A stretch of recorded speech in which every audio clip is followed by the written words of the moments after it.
I want to welcome everybody. Today I have a guest all the way from Australia, Sophia Baseotto. Okay, you're going to have to help me, but let me try this. Baseotto. Sophia Baseotto, yes, Baseotto. very close. Baseotto. So I don't think I've ever said like a nice Italian dish. It's like a nice Italian dish. You've got to get the Baseotto in there, like the pen name. So Sophia and I met because we have a passion for supporting men and women through trying to conceive. And Sophia runs the Let's Talk IVF podcast, which I had the privilege to be a guest on. And I learned about your background, embryology, andrology. So I kind of wanted to talk about egg quality, embryo quality, even sperm quality. I thought for the listeners, it'd be great if they learn a little bit about your background. Like, why are women drawn to you to get advice and coaching when they're going through an IVF? Sure. Thank you. Well, thank you for having me on your show. It's a privilege to be here. I guess for the last 25 years or so, I've been involved in the fertility industry. So originally as a scientist, so I started off in the embryology lab and the andrology laboratory as well. So embryology dealing with the eggs and the embryos, and then the andrology talking about and processing all the sperm samples. So whether it be a semen analysis right through to the preparations. And also as part of that training and that time in that space, I also did the biochemistry, so the blood work, so testing blood samples, doing pregnancy tests and various screening tests, etc. So all aspects of fertility, I guess.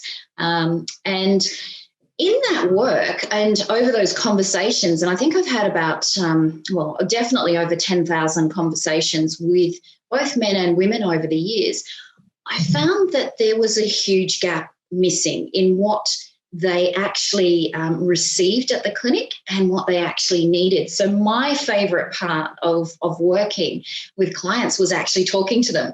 So I'd spend ages talking to clients and explaining the science and explaining the procedures to them and actually having that connection and making them feel more comfortable. So by the time they went into that embryo transfer, for example, they knew exactly what was going to happen and there were no surprises there. So I love that connection. And what I saw time and time again is that there was a big gap in terms of what they needed and in particularly the emotional support. So I thought, okay, this is something I want to work with. So I went out and I did some coaching work. So I did the NLP, the timeline, the hypnotherapy. I know you've got your hypnotherapy as well.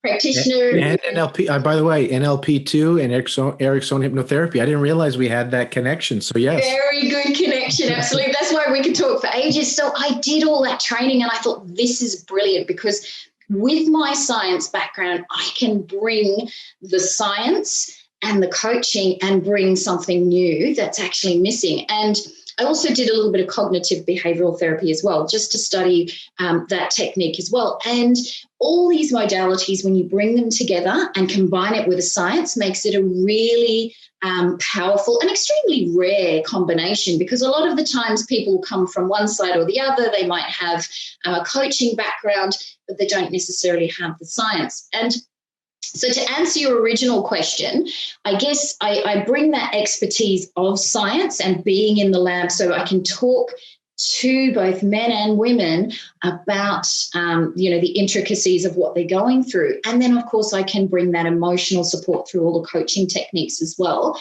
They get a combination of both worlds.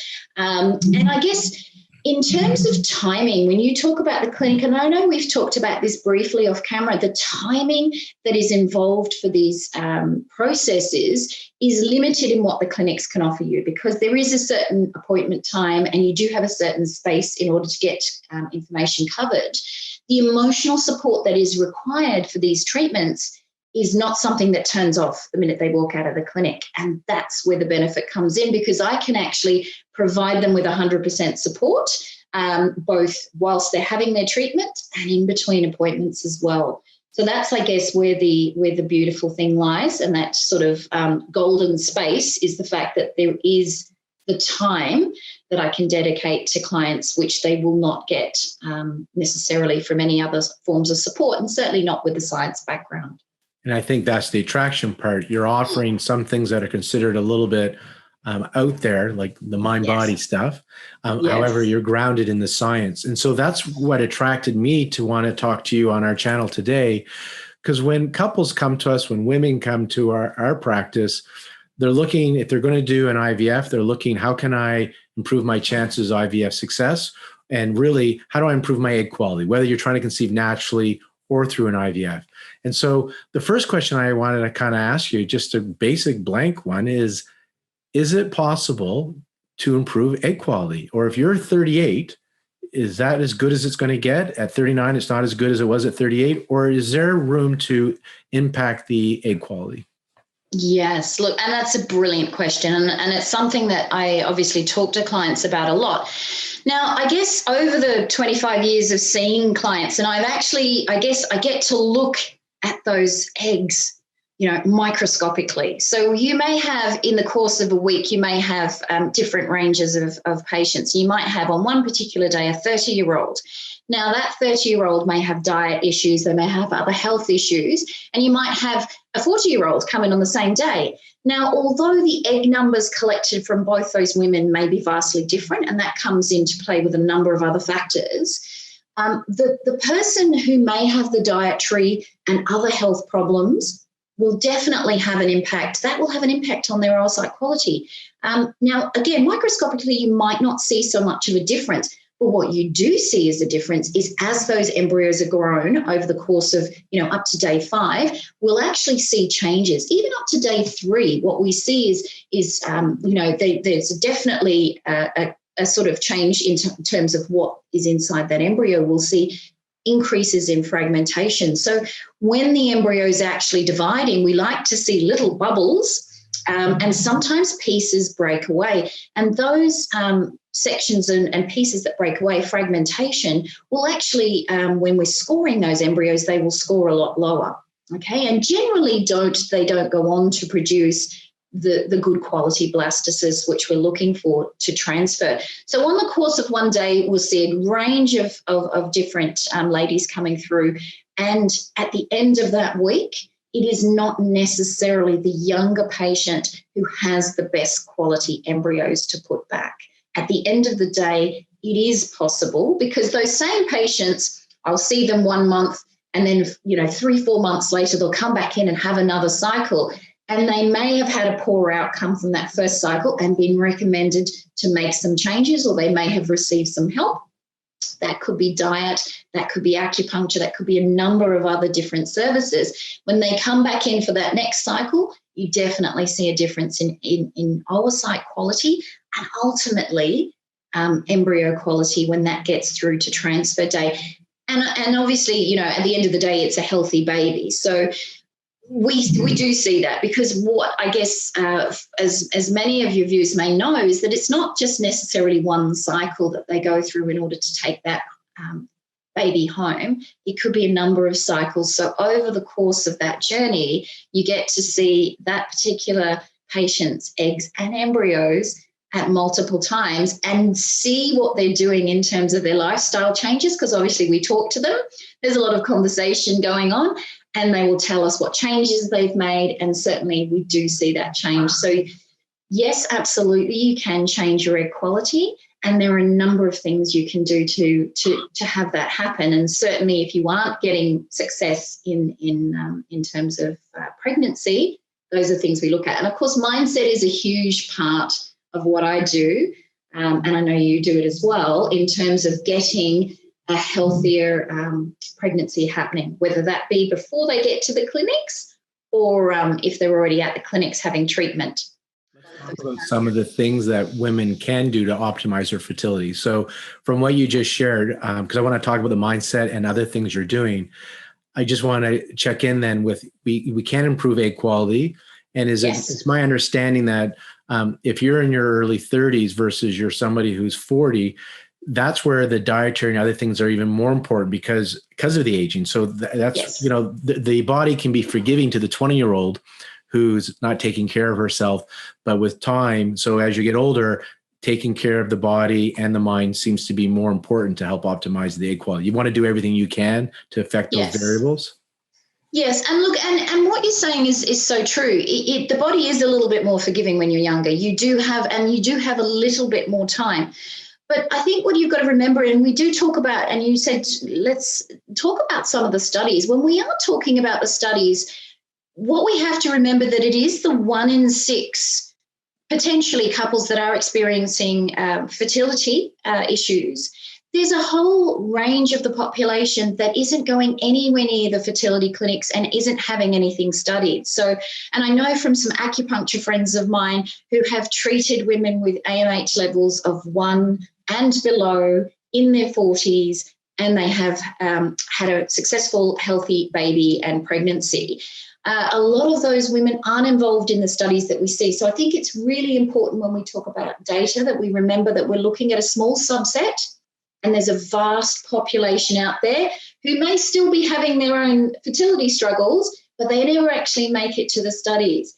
In terms of what you can do, definitely with mindset and talking about that impact that it actually has. Now, we know from all the studies that have been done in both mouse models and also with human studies as well, that there is a impact of your emotions on your body. It is not something that is woo-woo. It's not out there. There are scientific studies showing it. So to give the mouse model story, what they looked at was they looked at a generation of, let's call them Generation A of mice. And what they did with those mice, and I'm hoping that they had, I imagine they did have ethical approval, was they used to have this cherry blossom smell. And when the cherry blossom smell was present, there would be electrical shock for these mice.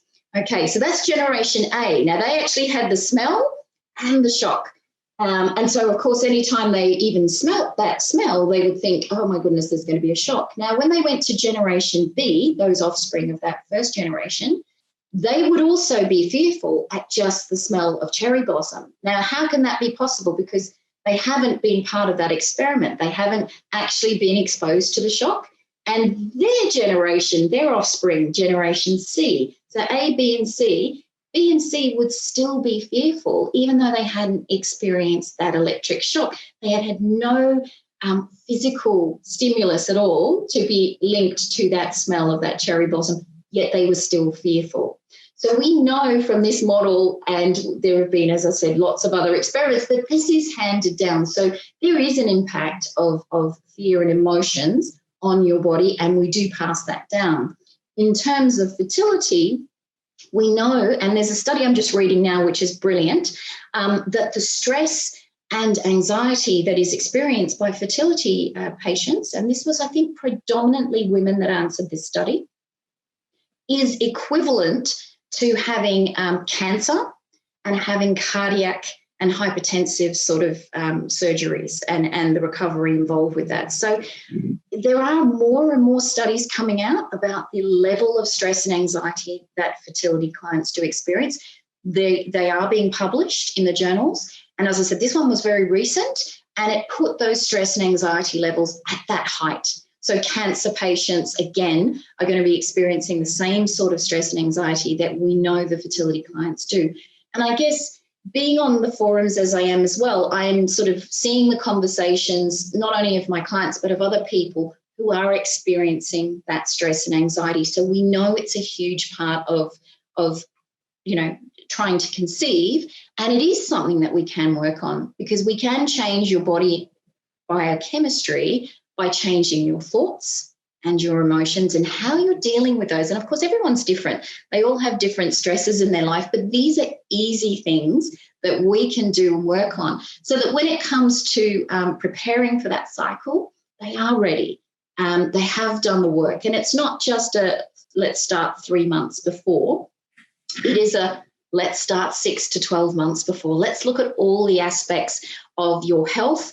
Let's look at your blood tests. Let's look at what your iron levels are. Let's take some folate, and again, look at various other aspects of your diet and lifestyle factors, as well as your mindset, to get you into that healthiest possible place you can be, which is going to give you ultimately a much better chance of conceiving. And of course, that's, where I sort of work in terms of providing that support and making sure that when clients do get to that clinic, if they're going there, or hopefully they'll come and see me earlier and they don't have to attend the clinic at all, which is the best part and the best time to see them. So when you see women and you're going to help support them to optimize their egg quality, you do work on the mindset to help them with stress, because as we talked before, it's not so much the stress, it's the perception, how you perceive the stress that has that physiological effect on the body, negatively can be. Can you talk about what other things, like in your coaching program, so they're going to get some advice coaching around stress, how kind of take back some of the control of this process so it can be a positive experience on their journey to parenthood? Can you share other things that you would recommend? You don't have to go into detail of how to eat, but yes, over diet. Do you recommend supplements? Yes. What other things are you?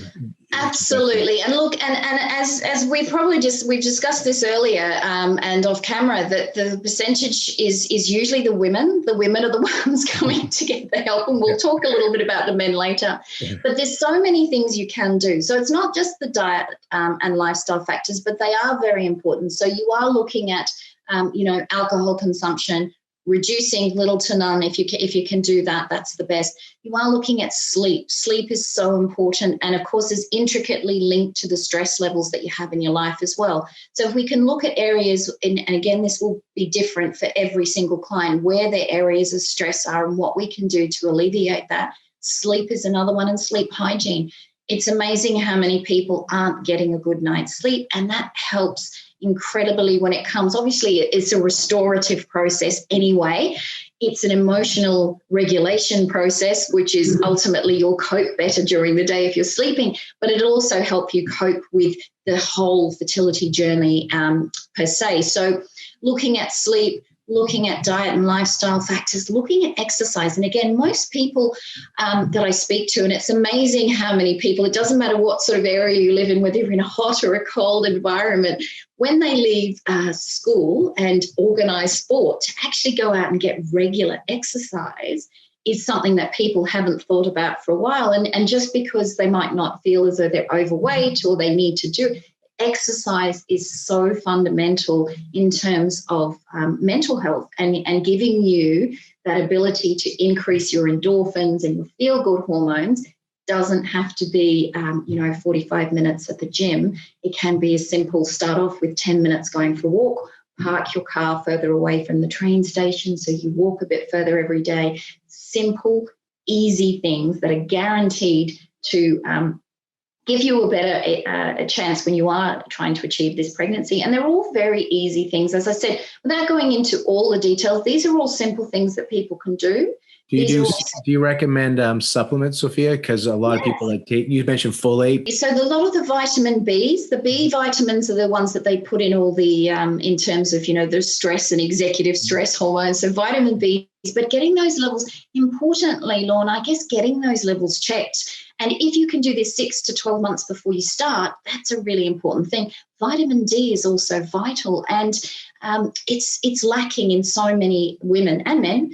They're lacking vitamin D levels, and it's a simple check. Iron levels as well for a lot of women. It's a simple check. Go and have a blood test. So definitely always recommend, it's a complementary thing. So have a blood test, see what the levels are at. Then, of course, you can have supplementation. Now, in terms of, I know you do acupuncture, and I've got some, amazing friends that do acupuncture as well.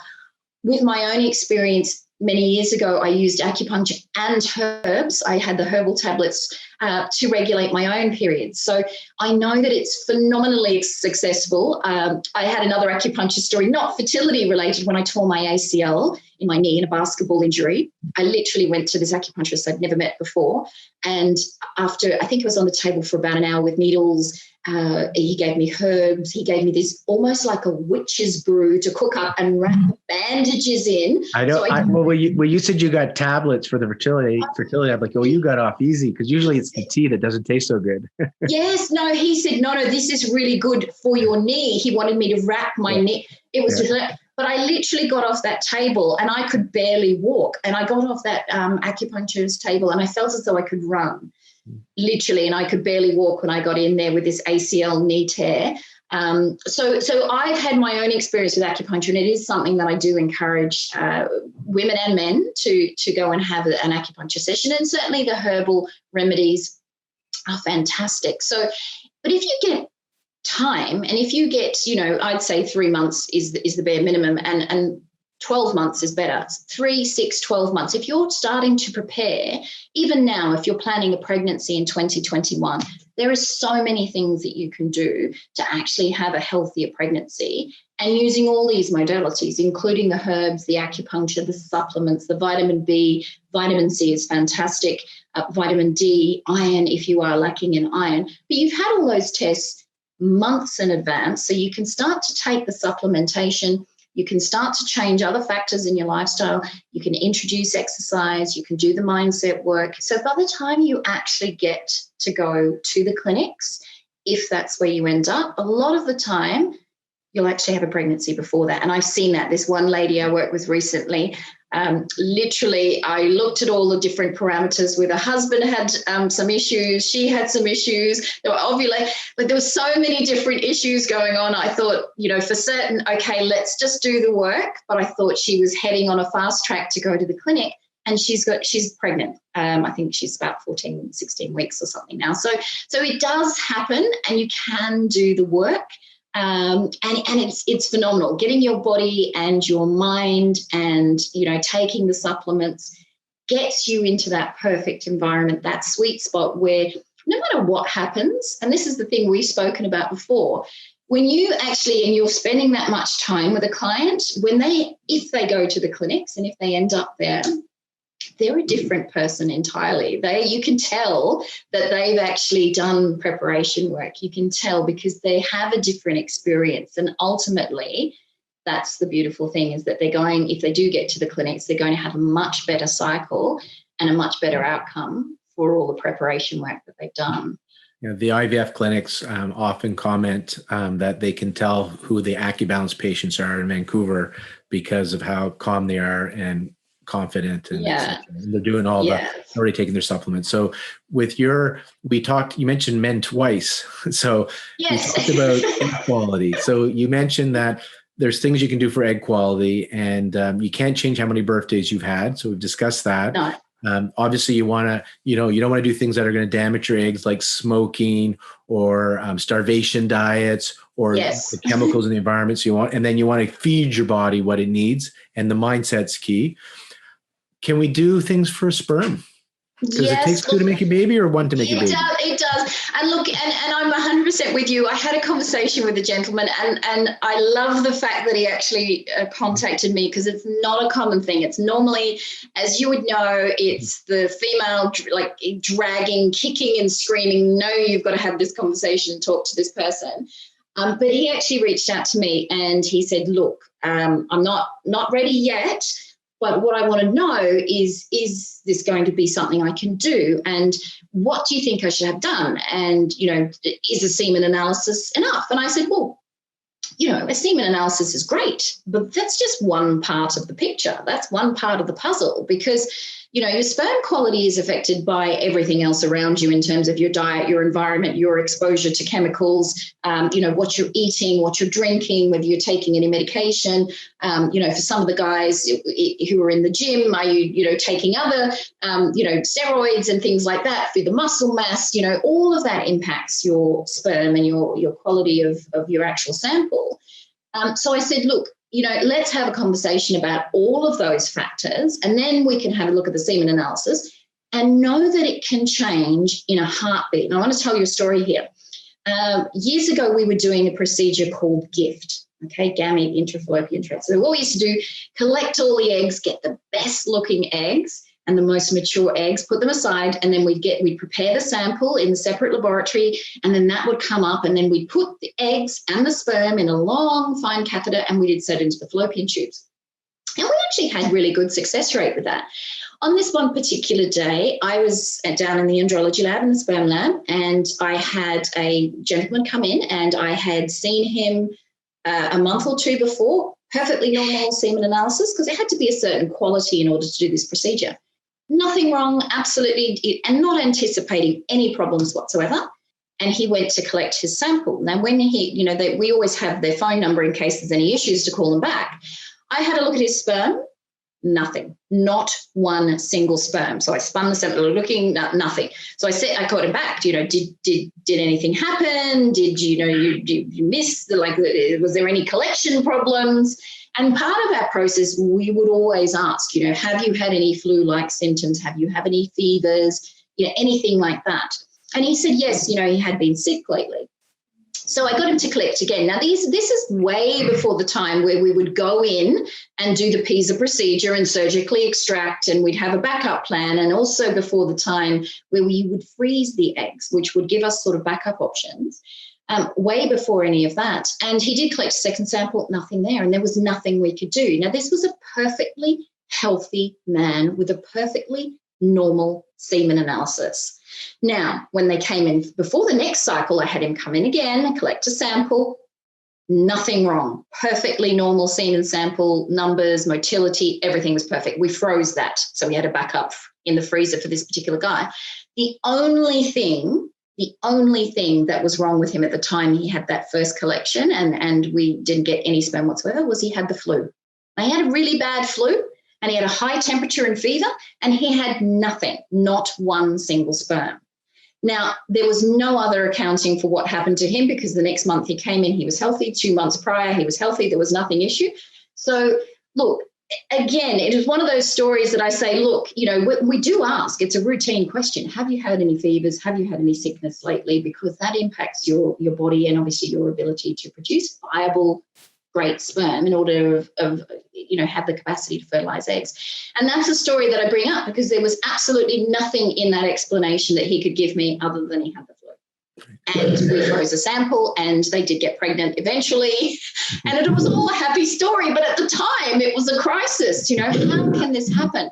We know that sperm samples, because we obviously with big clinics, you have donor programs as well. So you're looking at sperm quality from the same person who's clearly got good quality sperm, great numbers, density, motility. So you can look at them from month to month. And things like an infection, and of course, if they do have any infections, they're sent off for blood work and things, can have an impact on that sperm sample in terms of number and motility. So outside factors do impact sperm. They're not, without having an impact from other factors. So, yes. Since you have the andrology background, I'm going to ask you a couple like true and false or yes or no questions for guys. So, smoking? No. Including marijuana? Don't. Definitely not. Hot tubbing? Hot tubbing, I'd say no. Testicles do not like to be hot. Okay. And then, and then some of the do's, what supplements, diet for guys, similar like with the women, men can do well with diet and supplements? Absolutely. Diet and supplements. Again, I would always recommend a blood test because you just don't know, looking at a healthy person, that you don't know what's going on inside. They may have low levels of certain vitamins as well. So it's always worthwhile getting a test just to have a look and see and make sure everything's okay before they start any fertility treatment. Absolutely. And supplementation as well. Anything that's low, yes.